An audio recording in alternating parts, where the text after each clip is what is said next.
Oh man, what a nifty little device. I mean, I could text my friends, I could look up pictures of boobs, and they come up. Look at it right here. I mean, it's so neat. What could possibly go wrong?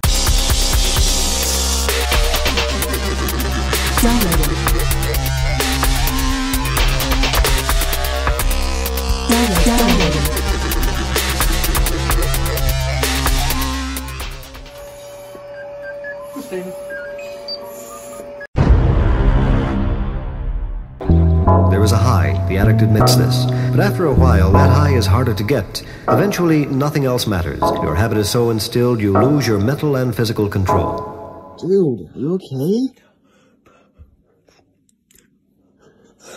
So I'm increasingly hearing this idea about being chronically online. After all, it's not really uncommon anymore for people, specifically young people, to spend the majority of their waking hours on the internet in one form or another. The average person now spends over 6 hours per day on the internet. And I don't know what your criteria for being chronically online is, but several hours, I mean, that's kind of a lot. It's my personal opinion that the internet on a macro scale is overall a bad thing. It advanced so rapidly that our human brains did not have the time to adapt. So it caused all this irreparable chemical damage. And I don't think we ever will have the time to adapt.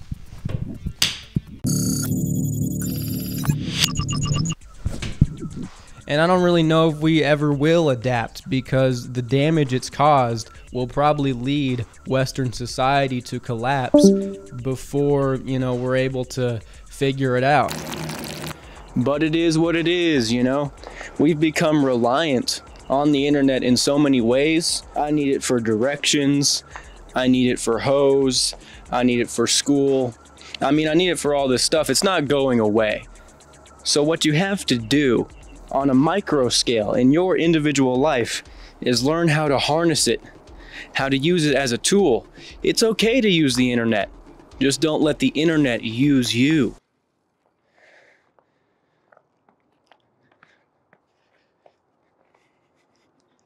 It's okay to play video games. Just don't let the video games play you. It's okay to beat off to anime girls.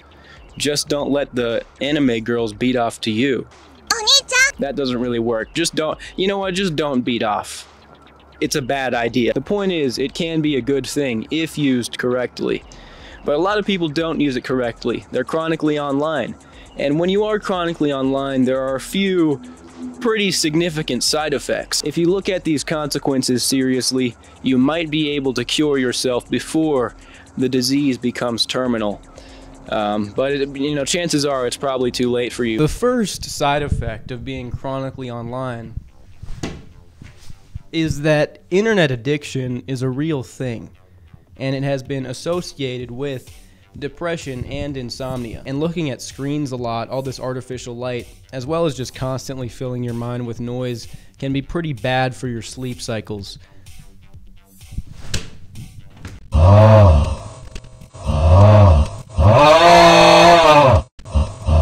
There's also this thing where it alters the amygdala in all these strange ways, and what the amygdala does, if you actually look into the brain chemistry, is it releases little dollops of cum into the air that act as pheromones and actually allow you to attract women. So the amygdala is the chief part of the brain when it comes to bitch getting.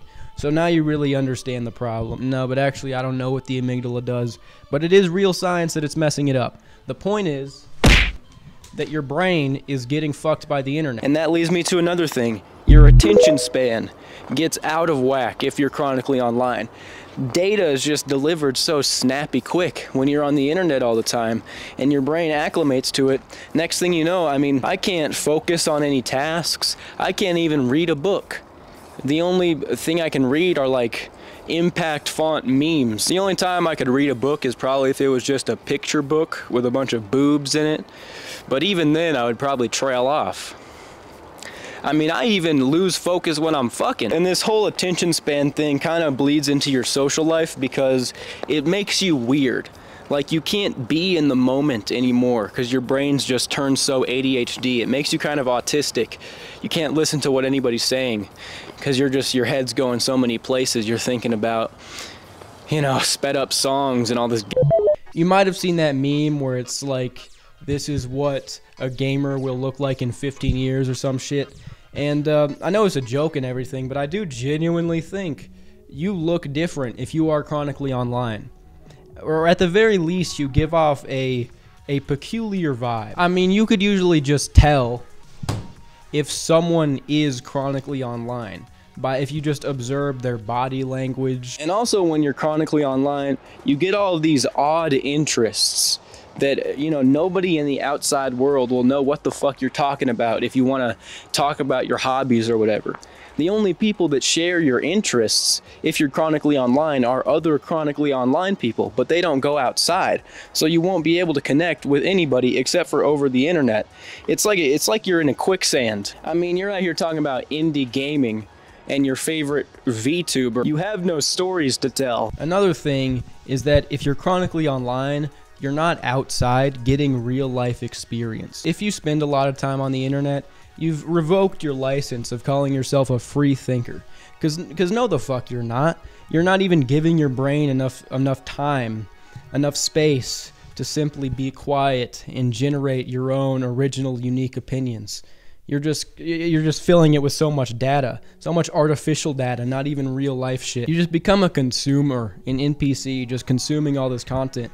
And it's just, I mean, at the very least, it's a massive waste of time. You're just like literally ethering hours out of your life per day. After hearing all that information, you might be a little scared, because it is alarming. And you might be asking, hey daddy, in your infinite teenage knowledge, how do I escape out of this trap?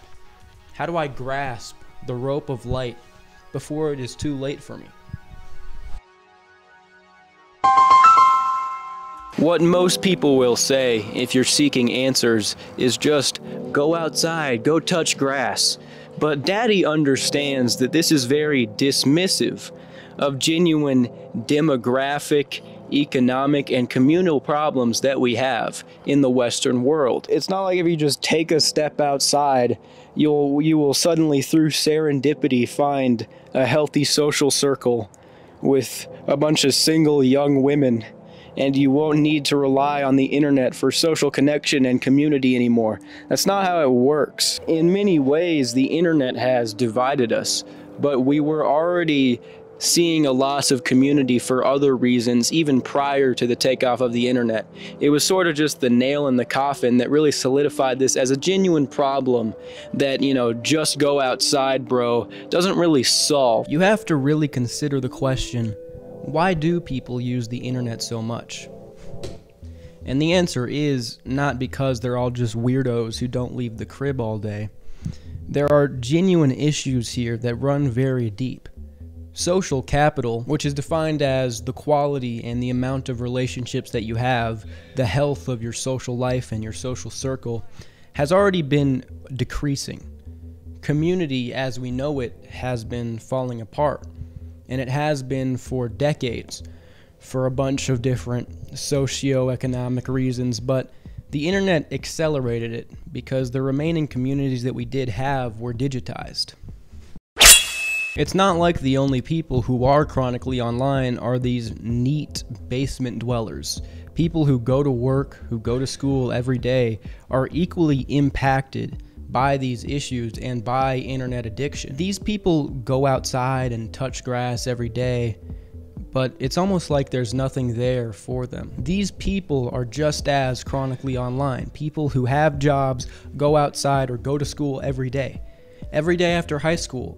Every summer job I worked after I went home, all I did was use the internet to cope. And there are so many guys like this. Just like how coal miners used to go down into the caves and then come back and drink and beat their wife. These guys work all day, come back to an empty apartment. They don't have a wife or a house. and they beat their dick. They just use the internet constantly. We are chronically online because life often lacks things that we can now find on the internet. Community. Video games offer us a sense of progression. TV shows offer us a sense of adventure. There's some advice I could give to help people stop being as chronically online. Some things that really helped me make some progression. The best self-improvement technique there is, once you know a little bit about it, is just to write a schedule.